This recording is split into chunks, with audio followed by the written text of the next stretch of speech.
Cool. Welcome back to an episode of Clutching Sports. I'm your host. Today I'm welcomed by a very special guest. How's it going, man? What's going on, man? How you doing? So just so everyone's familiar, very special guest, Brayden Kearsley. Hopefully I said your name correctly.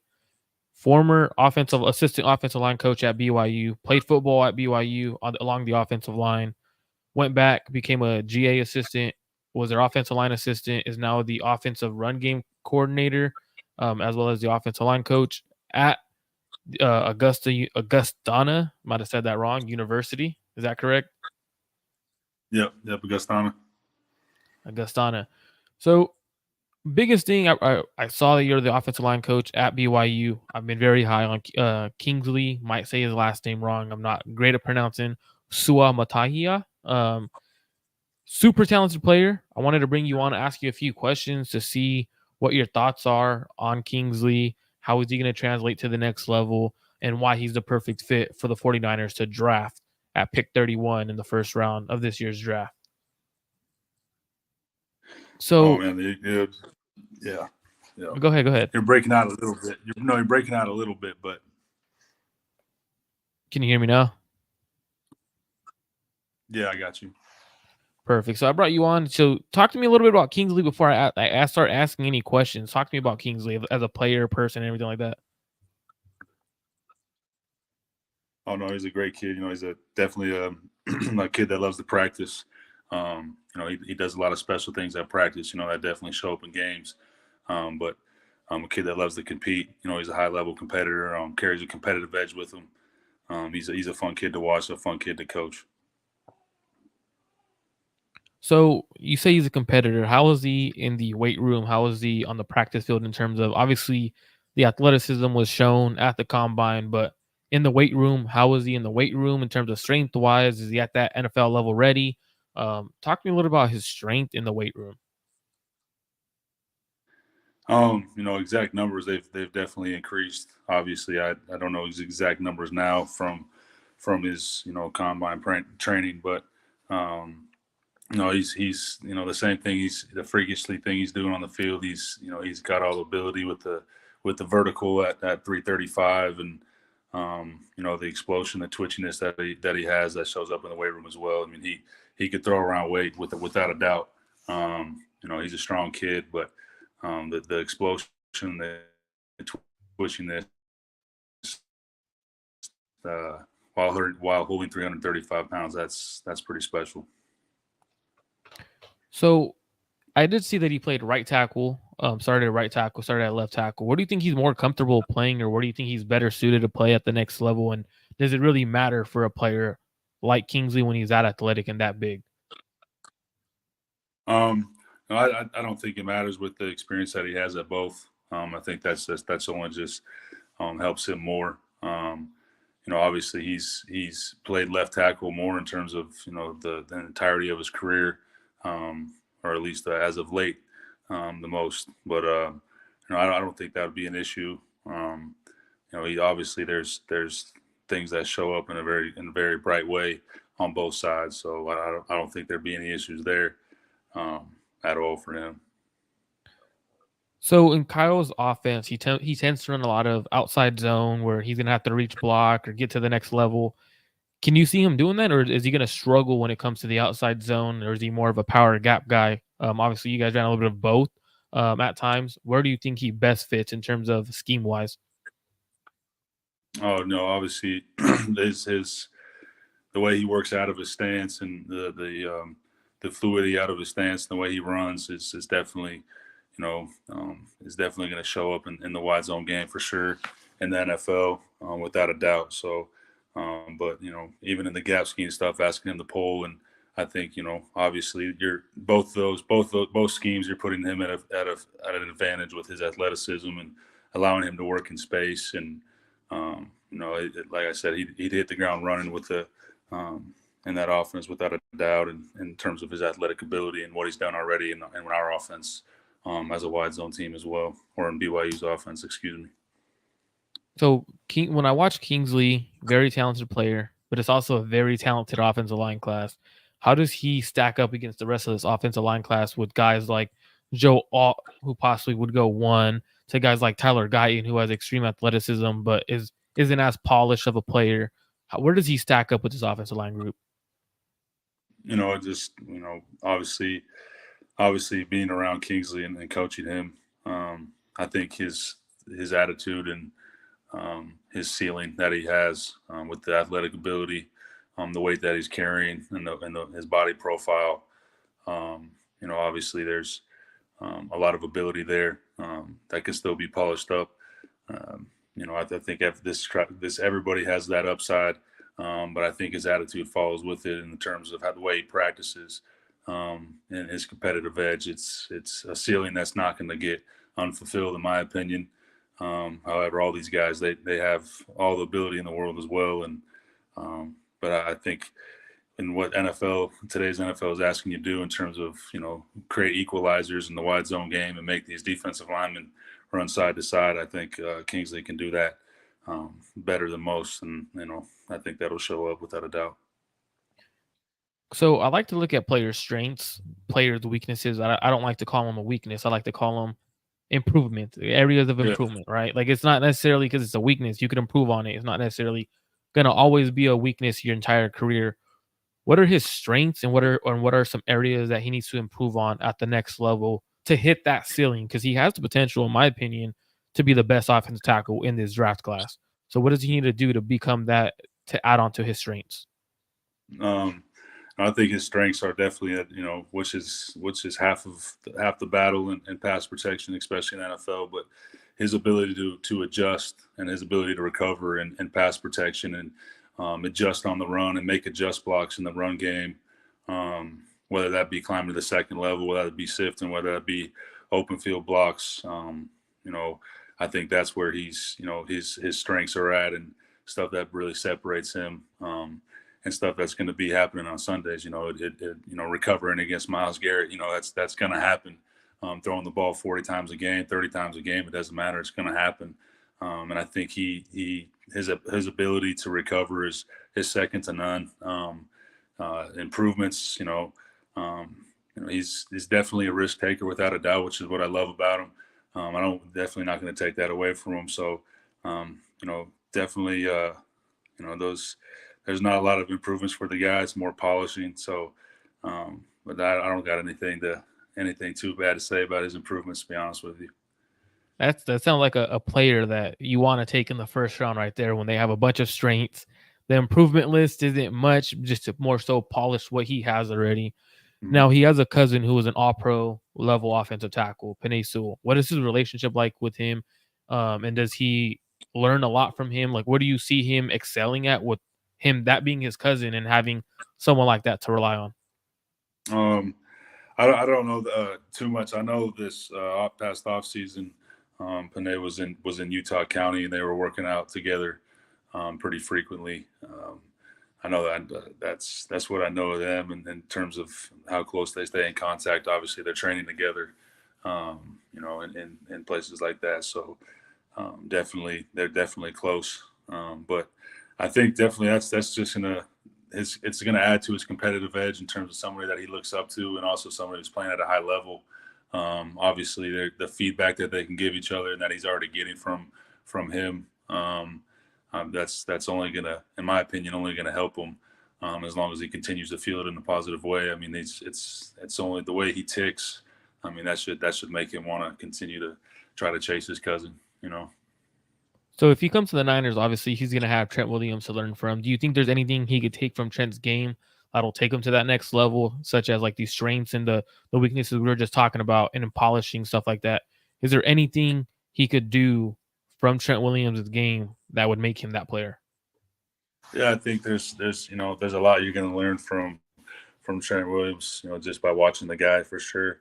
I think in the NFL, the strain will help them in terms of having guys like Trent. I mean, there's going to be a lot of things that are going to be asked of a rookie offensive tackle, and to have somebody to, whether they're tight knit or not, to have somebody be able to watch who's done it, who's doing it at a high level, Obviously Kingsley's a smart enough guy to watch Trent Williams, whether they're, real close or not. So I think just having him around will definitely help him adjust to the NFL in terms of even just the workload, the preparation aspect, the taking care of your body, continuing to maintain your body profile, all those things. I think having an all-pro guy, a Hall of Famer first ballot is right there in front of you is only going to help you. So this was one of my next questions, but I'm glad Surreal Sports Talk TV brought it up. So he says you might have already gone over this, but is he a day one starter, or would you want to sit? Would you want him to sit for a year? And where is his natural position? I see a lot of people throwing guard out there. I don't agree with the guard take Yeah. that people are saying. People are saying he's either strictly right tackle, strictly left tackle. What would you say? Is he a day one starter, and what's his natural position? Yeah, I think he's a day one starter regardless of where he goes in the draft, without a doubt. I don't think you're taking guys with Kingsley's ability to wait a year, to see what you can get. I think you're going to throw a guy in there that's going to be able to compete right away. Not compete right away for a job, but compete right away with the guys that's going to be thrown in front of him, and compete at a high level against those guys. So he's without a doubt a day one starter. I hope it's not a Trey Smith situation. I know it's not going to be, but if it is, I mean, exactly, you're already seeing what it is with them. I mean, a day one starter that sneaks because people are whatever their opinion is, but I know that's not going to happen with him. But that's what the case would be if people are gonna pass on him. So, but he's without a doubt a day one starter. In terms of position, I mean, obviously going to the Niners, you're going to be at right tackle if you get drafted to play tackle. But I think his home position will end up being a 10+ year left tackle in the NFL, without a doubt. But I think he'll have the same career at right tackle, But I foresee his home being left tackle. Does you know if he prefers? I know that David Lichty asks, does he prefer right tackle, left tackle, any position, or what any side that he prefers, or does he just put me wherever and I'm balling? Yeah, that's his attitude. I mean, you could put him at center, you could put him at slot receiver. He's gonna do what he does. So, and he's got the ability to do stuff like that. So, but he's got that type of mindset in terms of put him wherever he's gonna play. But his preference is gonna be left tackle in terms of my knowledge. But like I said, he's gonna play his ass off wherever he is. What's his personality like? Like when you're around him, like who is he as a personality like in terms of how is he going to fit a locker room as a rookie coming into the NFL? He's a young kid, but I think he's grown in terms of his approach to the game, his approach to games and practice, and I think that's only going to get better, being in the NFL and seeing how they prepare as well. But I think that's his personality and the way his approaches the games and the mode he gets into, and how it's contagious around his teammates as well is definitely a strength in his personality and his approach to the game and demeanor. But he's a great kid. He's a young kid who likes to have fun. But like I said, he knows when to get down and know when to take it. Not take it serious because it's serious all the time, right? But he knows when to really buckle down, and it's time to turn the Jets on. Now you mentioned preparation. How is he in terms of watching film, in terms of the IQ wise and understanding what defenses want to do to him or edge rushers want to do to him? How is he detailed? Like talk to me in terms of how detailed he is as an offensive tackle. Oh, that's something that he's definitely ahead on, in my opinion, than others, in terms of just KYP, knowing your personnel and knowing what you're going to get throughout the game, and their change ups and your counters to their change ups. I mean, he looks at there's not too many one-on-one pass rushes that he lost in practice and games. That's from him. That's not just him going out there blind. You know what I'm saying? That's him going out there and learning what they're throwing at him. There's things that the NFL is going to be completely different in terms of the shells, defense, and all that stuff, and what he's seeing in terms of schemes. But I do think he's ahead of a lot of other kids in terms of studying the personnel that he's going to be going against, and tendencies and things of that nature. When it comes to pass blocking, is there a specific player in terms of type? Now, does it power, speed that he struggles with that he may have to his first few years, he's gonna have to, you know what, I need to hone in on this because if I'm coming up against a speed rusher like Chop Robinson, eventually that's gonna give him trouble. Yeah, I mean, there's going to be things that give everybody trouble on both sides. I think for everybody, the speed is what's gonna be different. The wider techniques. You're going to get a lot wider alignments by defensive ends in the NFL in comparison to college, and things of that nature. So definitely pass setting to alignments, and the spots are going to be a lot different than college. So, and those are going to be adjustments that are going to take a couple reps in practice, in my opinion, for him. So I don't think there's going to be. I think anything he has to adjust to, it's not going to take long until he's fully adjusted. So you say a couple reps. So is he a fast learner, someone that's very fast at picking things up? Yeah, he's definitely a guy, a muscle memory guy, and memorizes his muscles in terms of that rep, and can fix it, pretty fast. You know what I'm saying? So he knows his body, and that's why he's able to be 335, 345 pounds, move the way he does, and redirect the way he does, and play through the ground. I mean, that's why he's able to do what he does. He knows his body, and he's been a kid who's been big his whole life. He's not a kid who got big out of nowhere and had to grow into his body. So he's definitely knows his body and controls it very well. Because I know at the NFL Combine he weighed in at 326, came up Mhm. 6'4", super lengthy arms. Is there anyone in the NFL you would have to compare him to? So if I was to ask you, hey, who's a pro comp on him? Who would you compare his game to in the NFL right now? Well, I think it's the guy he's molded after, and that's Panay Sewell. I mean, that's what he's. Um, that's who we studied a lot together, and who obviously he has an immediate connection to, an immediate feedback to and from. So I definitely say he's molded his game after Panay Sewell, and there's others. There's things that Trent Williams does that no one else does, and only Trent can do at times. But there's definitely things he takes from his game, and he's a guy that likes to watch everybody.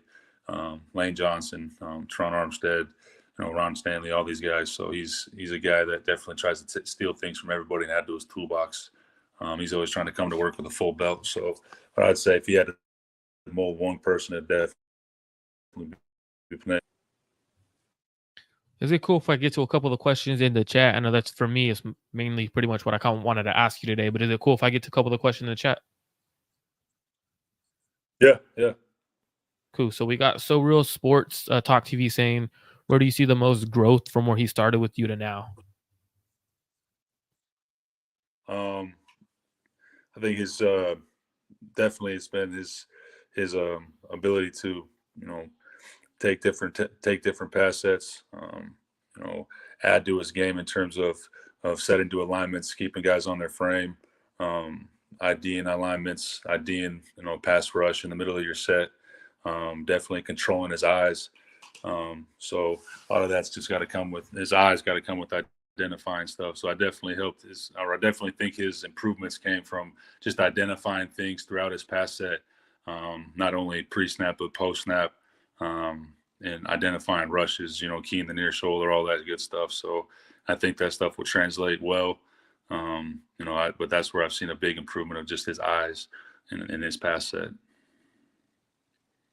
Has he told you anything that he needs to improve on in order to have the career he wants at the next level? Say that again. Sorry, we're breaking up for a second. No worries. The question was what has he told you he needs to get better at to have a career that he wants in the NFL? Nothing really that he's told me that he thinks directly that he wants to be, have a better NFL career. But there's things that he wants to get better at in terms of run blocking on the front side of things, of zone schemes, and but that's everybody. That's moving another man running in a sprinter stance against his will. is a different ball game. So that everybody wants to improve in that aspect in terms of the run game and hat placement and all that stuff. But he's never really directly told me. I can't answer that directly, but yeah, in terms of improvements, it's definitely been the front side of zones and all that stuff. But that's I can't answer that directly.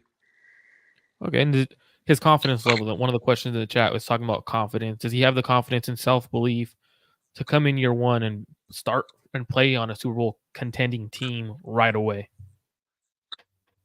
Yeah, I think he's definitely a confident guy. He's a realist as well, and most of that being in a positive way.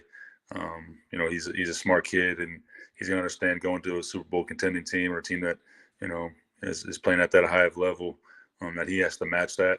And I think the way he ticks and his, like I said, his competitive edge, how he carries himself, is going to fit it in the locker room from day one, and then it's only going to get better around seeing guys around him, especially in that locker room. Last question before I let you get out of here, because I know it's late where you are. It's already about to be 8:30. Yeah, so John Lynch picks up the phone. He calls you, Brayden. He's on the phone with Coach Brayden. He's asking you questions. You have to give him a sales pitch to be the 31st overall pick in the NFL draft, or you have to talk him up in terms of you're going to let John Lynch know you have to trade up to get him. How are you pitching that, and what are you telling John Lynch if he's on the phone with you right now? I mean, this is definitely your best chance of finding a second Trent Williams in this draft, in my opinion, in terms of athletic ability, and what you're asking him to do in the pass game.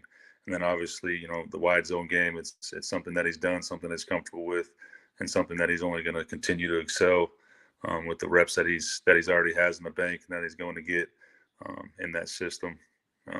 But he's I think it's there's no other guy in this draft that's going to replicate or be able to do any of or as many things that Trent Williams can, that Kingsley can. I mean, he's got that much ability in terms of what he can do in the pass game, his ability to recover, get out of bad positions, and then obviously his mindset in terms of finishing violent and starting violent is second to none in this draft as well. So you keep mentioning Trent Williams. You mentioned Penei Sewell. Do you think Kingsley could have a career, a Hall of Fame career, and based off of everything you've seen and you've been around, if a team takes him in the first round, second round, whatever the case may be, are they taking a potential Hall of Fame offensive tackle? I mean, those are big words. I think they're taking a guy that can definitely be first team All Pro. For the first time in a couple of years, whether that be the first, second, third year. And then from then on, I think the rest is going to take care of itself. And he could, potentially be there to be a Hall of Famer. I think, the ability, if you had to bet for sure, if you were a betting man, I would say confidently, but there's definitely a lot of things that have to play into factor for that to happen. But I think he has the ability to be an All-Pro player early and continue that from there on.